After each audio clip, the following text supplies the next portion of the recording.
Hi guys, Keith Arkenberg Farms. It has been a crazy busy week. I've been all over the place. I shot down to Oklahoma here on Sunday. 13, 14, 15 hours there and back. It's quite a journey, but I picked up a really nice piece of equipment. Either way, I have not had time to shoot content this week. So what I've got is some stuff I shot last year, actually from Mother's News Fair. Showing how to put together a wire weeder, how to use it, how useful it is. So hope you enjoy. Thank y'all.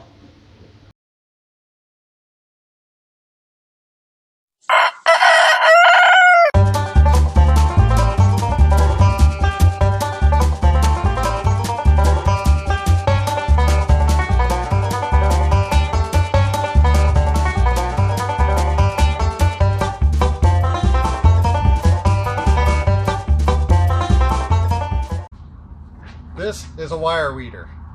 It's one of the most versatile tools I use on the farm and one of the easiest to make.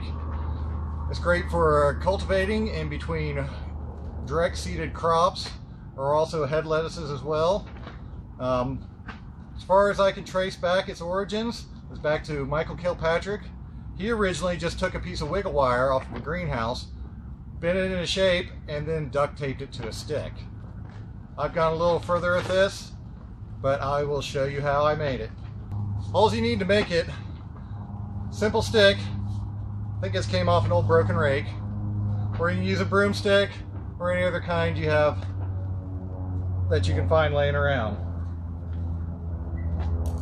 A couple of hose clamps. They're just big enough to fit around the stick itself. And a piece of number 9 fencing wire is what I use. You can also use a coat hanger or other strong wire for this. To start out, we get about a 12 to 14 inch piece of wire. Find about where the middle is. Use a pair of pliers. Make one bend up. So what we're trying to build here is basically a triangle. Go over to the width that you want the weeder itself to be. Grab it again, bend it across.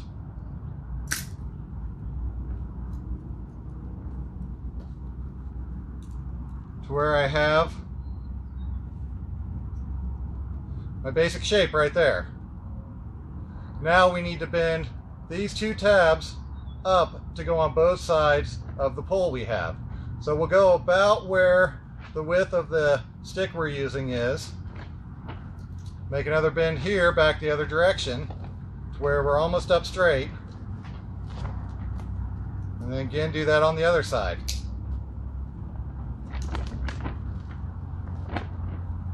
Now we have our basic shape. We'll go through and cut this off.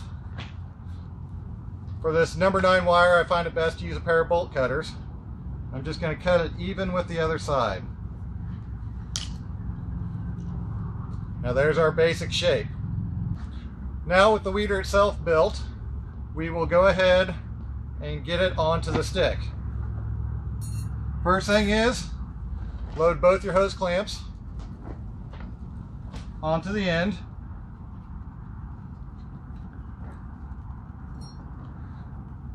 Get your weeder, slide it through the clamps.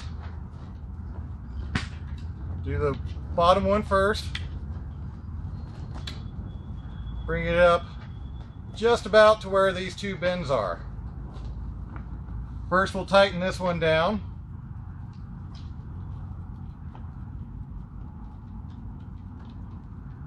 Get that secure. Then we'll go up and put the other clamp right at the end of where the wire ends. That way it won't have the ability to bend back and forth and move once it's attached.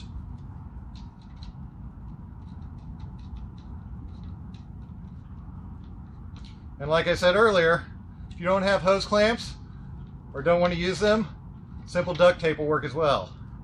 The reason to use hose clamps though is if you want to make multiple different heads that are different sizes, you can quickly and easily change them out.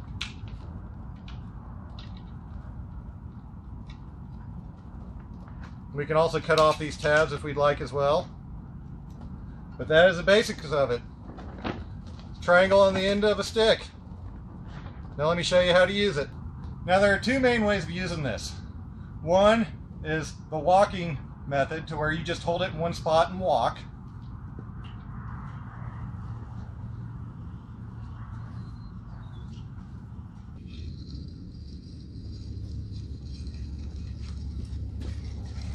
During that pass, you can see what I actually pulled up. It's a bunch of white thread stage weeds. Couldn't even see them on the surface. But if you do that once a week, you'll keep the weeds out of all of your beds. The other is where you can go sideways and actually cultivate in between the individual heads themselves. This works good for in-row grass or other weeds that you have, where the walking method works really good for just doing a long straight run. And you can quickly cultivate in between your crops. Now ideally you want your soil a little bit dry. That way they shear right off and you're not getting stuck in the mud. As well, it helps the weeds that you're now removing to dry out quicker. Now with my original one I built, I actually flattened the end of it on a piece of pipe with a hammer and put an edge on it. So it's flatter like that. Doesn't really give me that much advantage, but it works better for shearing off some larger weeds. And here I only used one hose clamp. The reason I did this is because I sawed a kerf all the way down the end of it, drilled holes into the bottom of it, and placed it into there, and then tightened it down, which grabbed it. But the way I just showed you works just as well. Now with this one simple tool, you can keep your beds weed free all season. The trick is to do it once a week, whether you see any weeds or not.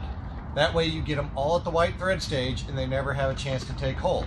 So just remember, do the walk-through method where you slide down the row, in between rows, and then come back through and do the scraping method, which cultivates in between each individual vegetable that you have planted. Hopefully by doing this, you'll have a weed-free season.